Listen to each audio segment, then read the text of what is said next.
Well, hello, North Dakota.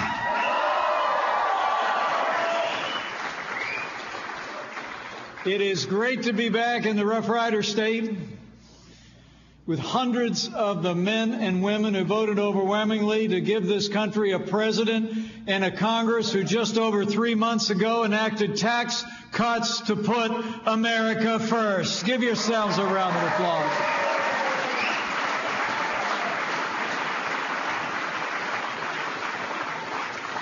Thank you all for being here. And as I get started, I bring greetings from a man whose leadership made these tax cuts possible. A man who has great admiration for the strength and the character of the people of North Dakota. I bring greetings from the 45th President of the United States of America, President Donald Trump.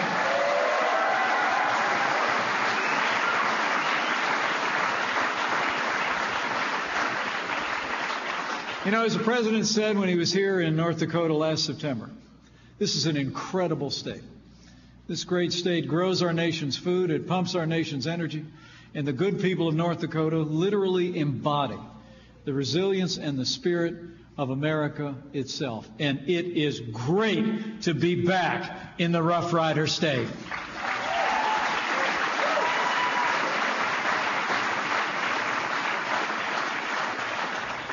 Now, before I get started, let me thank a few incredible North Dakotans who are with us here today. I want to thank your governor. I want to thank your governor for that kind introduction, and I want to say thank you, Governor, for standing strong with our administration and for your remarkable leadership for North Dakota. Under your watch, Governor, the Rough Rider State is booming as never before. Let's give another round of applause for the Governor of North Dakota, Governor Doug Burgum.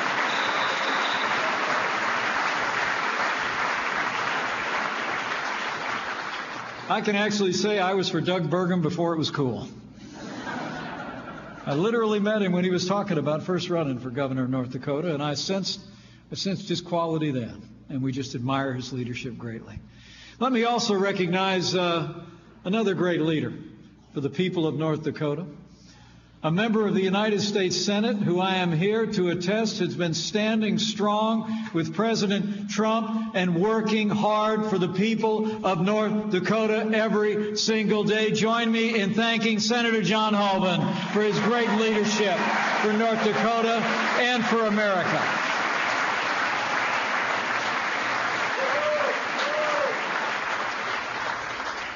And let me also say, while he couldn't be here with us today, I had a chance to visit with him and his family a little bit earlier during a very difficult week.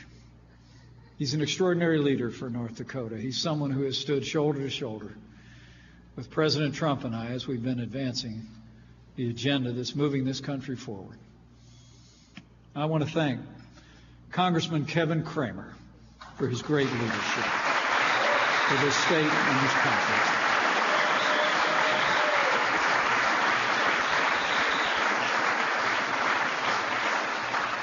Now, I know I speak for people all over this great state when I say that Kevin and Chris and their entire family are in our prayers.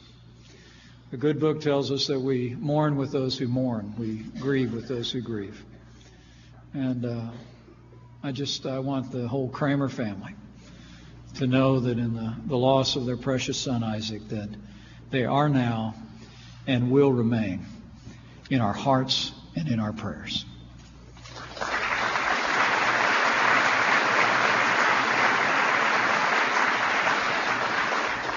A couple other people to thank today. I know we're also joined by your congressman's predecessor, a man who I actually served with in the House of Representatives. I served in Congress for 12 years, but it seemed longer.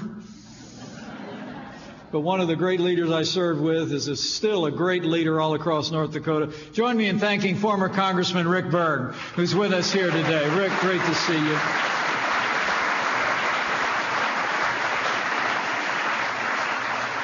And I know you enjoyed this panel and you took time to be here today, so join me in thanking the organization that's making a difference in the life of this country, the debate over the future of this country. Join me in thanking America First Policies for bringing us all together today.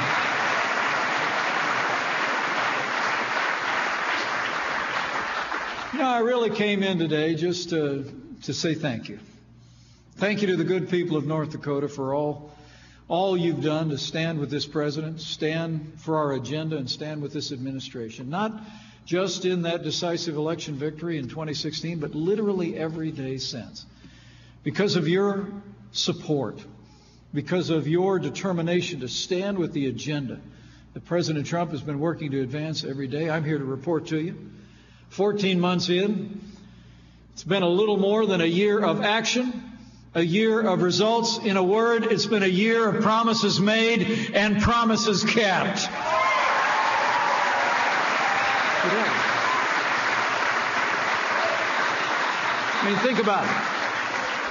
Think about it. President Trump promised to rebuild our military and restore the arsenal of democracy after years of cutbacks. And just 4 days ago, President Trump signed into law the largest investment in our national defense since the days of Ronald Reagan.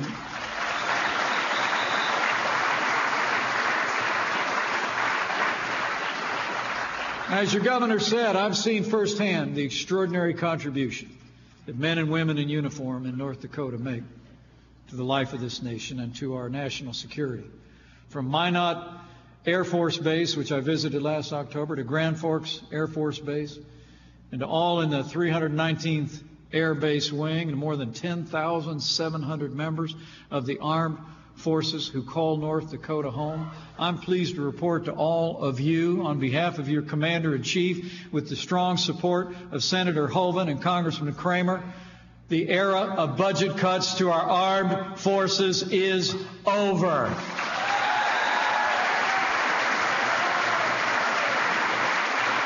In fact, we just delivered to our troops the biggest pay raise in nearly 10 years, and they deserve every cent of it.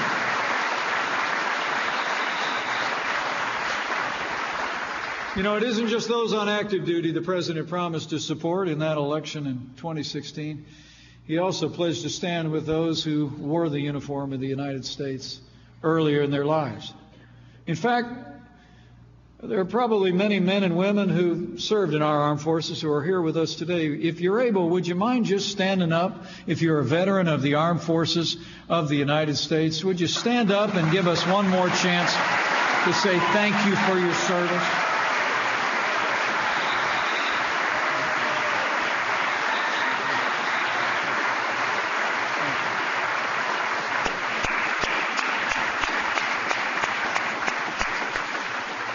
Among the promises made, I'm pleased to report to you last week alone, the President signed into law legislation to finally give the Department of Veterans Affairs the funding it needs to completely eliminate the backlog for veterans once and for all. We're going to give veterans access to the real-time health care that they earn in the uniform of the United States.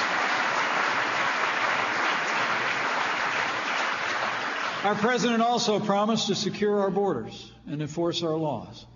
And I'm pleased to report to you here in North Dakota that illegal crossings at our southern border have been cut by nearly 50%. And last week, President Trump signed into law border wall funding that will provide for nearly 100 miles of border wall. And let me make you a promise. When it comes to building the wall, we're going to build it all.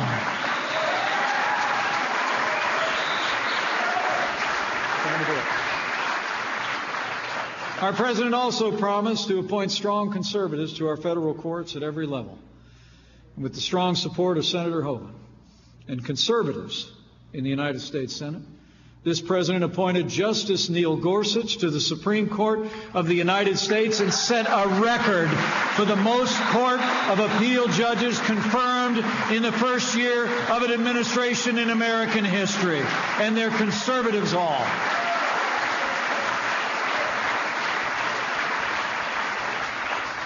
And in the wake of deadly shootings across our nation, President Trump promised that this time America would take action, because no child should ever be in danger in an American school.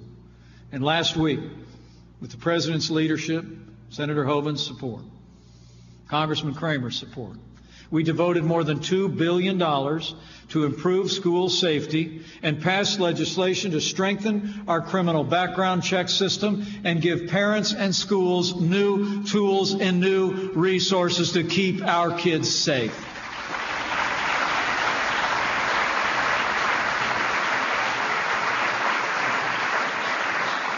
And President Trump promised to do more than has ever been done to combat a crisis that's been affecting communities large and small, not only all across North Dakota, but all across this country. The scourge of the opioid crisis that's tearing apart American families. Thanks to the President's leadership, we're on track to invest nearly $6 billion in new funding. And we will make this the generation that ends the opioid crisis in America. So, it is about promises made and promises kept, men and women, and I'm not even done with the list yet. Truth is, in this White House, it's been about strength, it's been about security, it's been about safety in our communities and in our schools. But it's also been about restoring prosperity. And since day one of this administration, this president and our administration have been working with conservatives in the Congress to keep the promise to rev the engine of the American economy. Our president promised to roll back the heavy hand of government. Some of you may remember back on the campaign trail, President Trump promised to repeal 2 federal regulations for every new federal rule that would be put on the books. We haven't exactly done that. Working with Senator Hoeven, Congressman Kramer, and others, we've actually repealed 22 federal regulations for every new federal rule put on the book, including repealing the disastrous waters of the USA rule.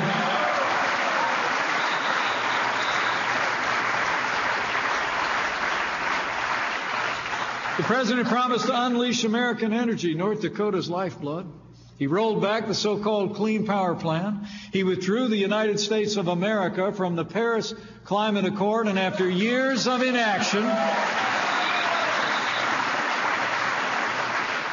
President Trump approved the Keystone and Dakota pipelines to bring North Dakota energy to America and the world.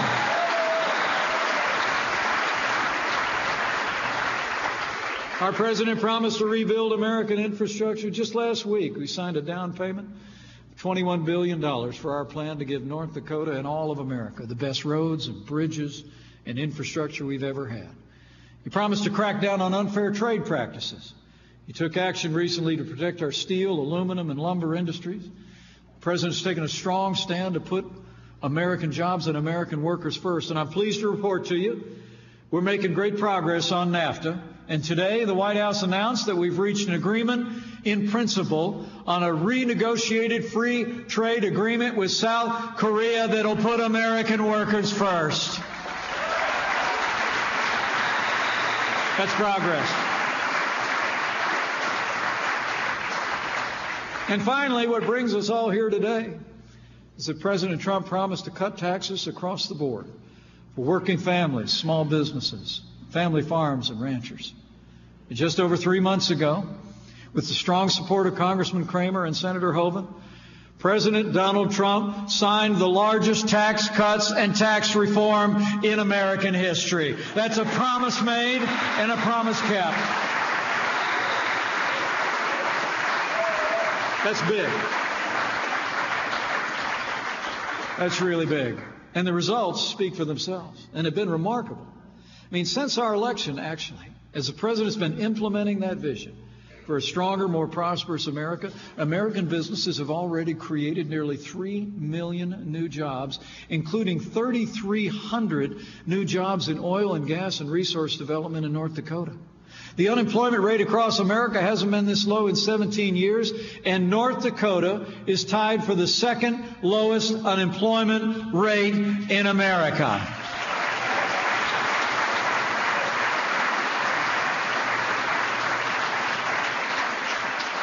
And while we all know the last administration did its level best to keep North Dakota's energy resources in the ground, oil and gas production in this state is growing every day, and in 2018 they'll hit record levels. The truth is, my fellow Americans here in North Dakota, under the leadership of President Donald Trump, with the great leadership you have here in North Dakota, representing you in Washington, D.C., and in your state house, growth is back, confidence is back. In a word, America is back, and we're just getting started. Good. But you know, as the President likes to say at this White House, that's just what we call a good start. It's true. I mean, we both believe the best days for American prosperity are yet to come, because the reality is our tax cuts are just starting to make a difference. I mean, we cut taxes for North Dakota's working families so you keep more of what you earn. We cut taxes for North Dakota job creators, large and small, so they can compete and win with companies anywhere in the world. And we cut taxes for North Dakota farmers by essentially eliminating the death tax for nearly every farmer in this state and in this country.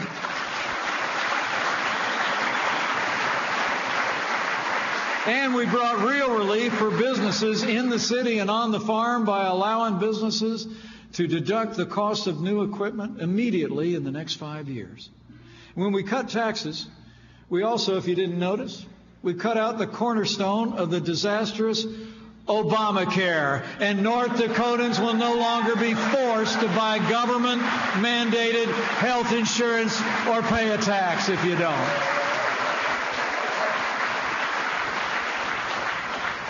All told, we believe our tax cuts are going to save the typical family of four in North Dakota more than $2,600 every year when they take effect.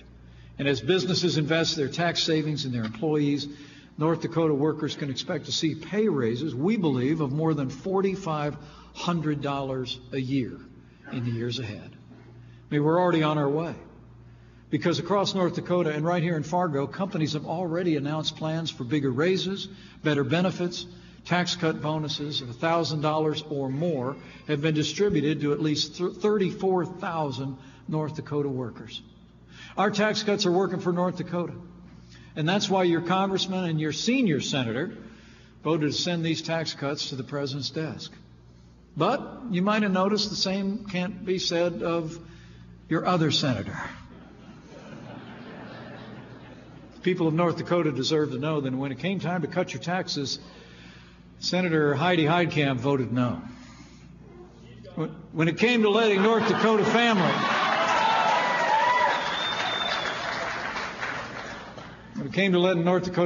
keep $2,600 more of your hard-earned money, Heidi Heitkamp voted no. When it came to providing North Dakota farmers the relief they deserve from the death tax, Heidi Heitkamp voted no. But folks, it's not just the tax cuts. The truth is, time and again, Heidi Heitkamp has voted no on the policies that the people of North Dakota support and the policies that North Dakota needs. She voted no on repealing and replacing Obamacare. And when the United States Senate was trying to eliminate the BLM methane rule that's punishing North Dakota's energy producers even as we speak, Heidi Heitkamp voted no. In fact, she cast a deciding vote to protect that job-killing regulation from being repealed. She even voted no on protecting the unborn. The truth is, Heidi Heitkamp hasn't been putting North Dakota first. And I don't know about the rest of you, but I think the people of North Dakota deserve better.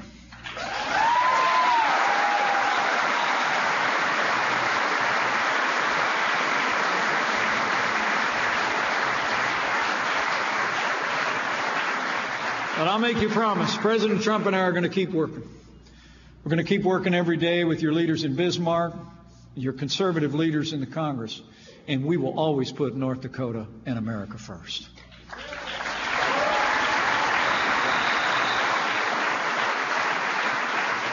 You know, in just the past year, we've taken decisive action to make America stronger and safer than ever before, with a growing economy and America standing tall on the world stage once again. But the President and I know, for all the good things that he's been able to accomplish with our partners in the Congress of the United States, we know that the strength of this nation isn't to be found in the marble halls in our nation's capital.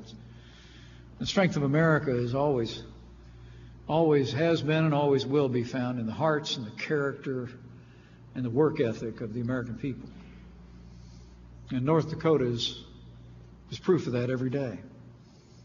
And this state has always embodied the American spirit, but what's happened here in the 21st century really is nothing short of extraordinary. I mean, North Dakota, we all know, is one of the most beautiful and bountiful places in the country, feeding millions of Americans, countless others around the world.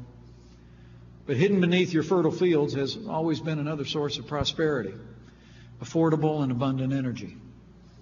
For generations, those resources were largely unknown. Even when they were discovered, they were often inaccessible, locked away under your feet. But North Dakotans didn't accept that.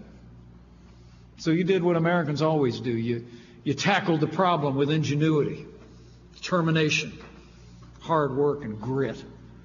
You pioneered new forms of exploration and extraction, the likes of which the world had never seen before. You unleashed what President Trump rightly called the North Dakota energy miracle. And the world is marveling at your leadership.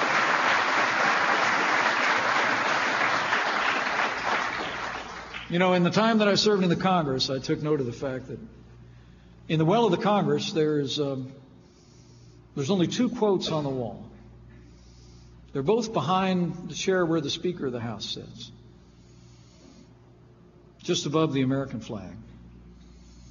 The first quote is the one we all cherish. In God we trust.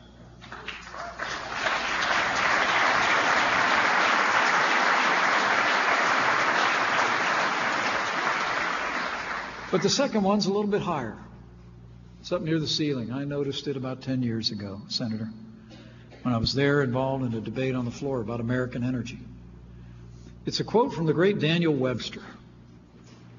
And I'll quote it in part because I think it speaks particularly to the North Dakota energy miracle and how that's bound up with the great American story.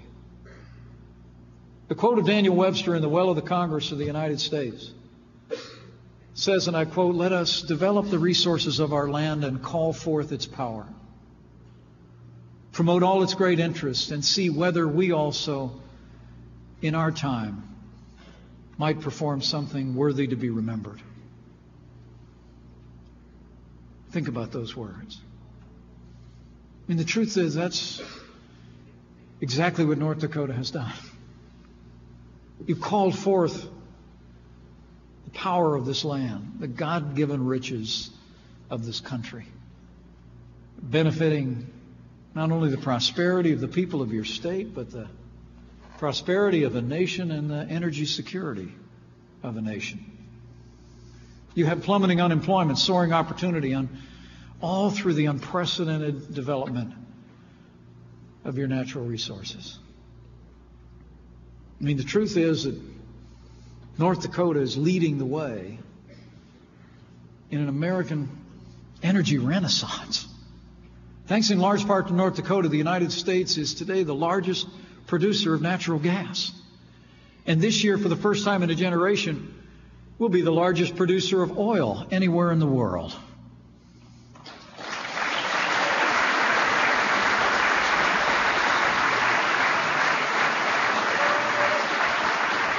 I mean, North Dakota is at the forefront of a great American comeback. But I'm here to tell you, folks, that comeback has just begun. But we're going to need your help to keep it going. We really are.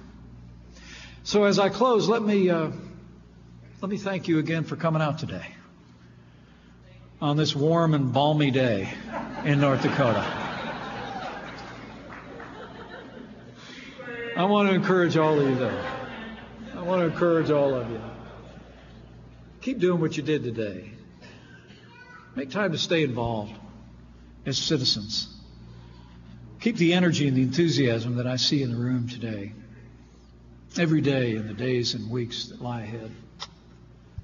And let your voice be heard among your coworkers and your neighbors and your friends and your places of work and your places of worship.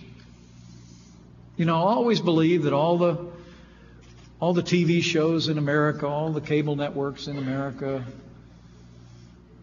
all the websites, all the emails in the world don't matter a hill of beans compared to when someone who knows and trusts you hears from you about why you're supporting the policies and the people that you're backing. I mean, word of mouth has always been the most powerful media in America. And so I just encourage you to go out and tell somebody. Tell the story of this great American renewal to your friends and your loved ones and your neighbors. I mean, tell them what they're not hearing on most of their cable television stations. Right?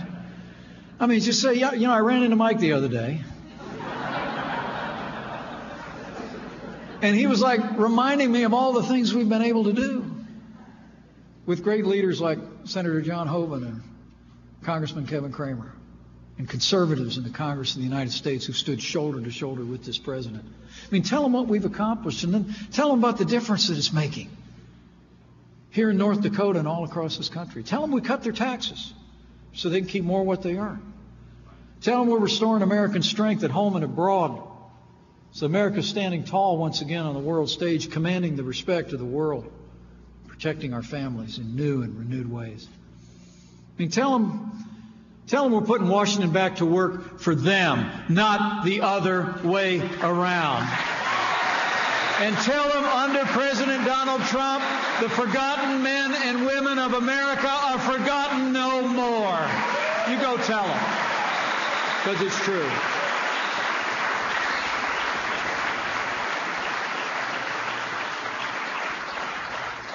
And there's one more thing I'd like to encourage you to do. As you stay involved, as you tell the story, if you're of a mind in these two divided times in this country to bow the head and bend the knee, I encourage you to do that too.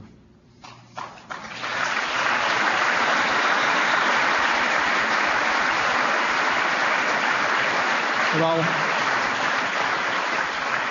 I truly do believe those ancient words that Americans have clung to for generations, ancient words written millennia ago, are every bit as true today as they were when they were first uttered. That if His people who are called by His name will humble themselves and pray, He'll do like He's always done in the long and storied history of this great nation. He'll hear from heaven. He'll heal this land, this one nation, under God, indivisible, with liberty and justice for all. So pray for America.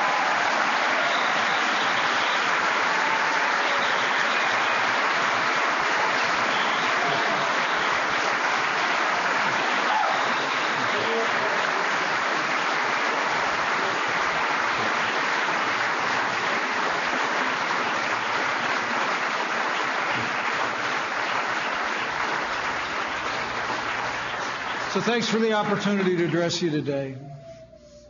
With your continued support and ingenuity and determination here in North Dakota, with the leadership of Governor Burgum, the strong conservative leadership of Senator Hoeven, and leaders like Congressman Kevin Cramer, and President Donald Trump in the White House, and with God's help, I just know in my heart we will make America safe again. We will make America prosperous again. And to borrow a phrase, we will make America great again. Thank you very much. God bless you, North Dakota, and God bless the United States of America. Thank you.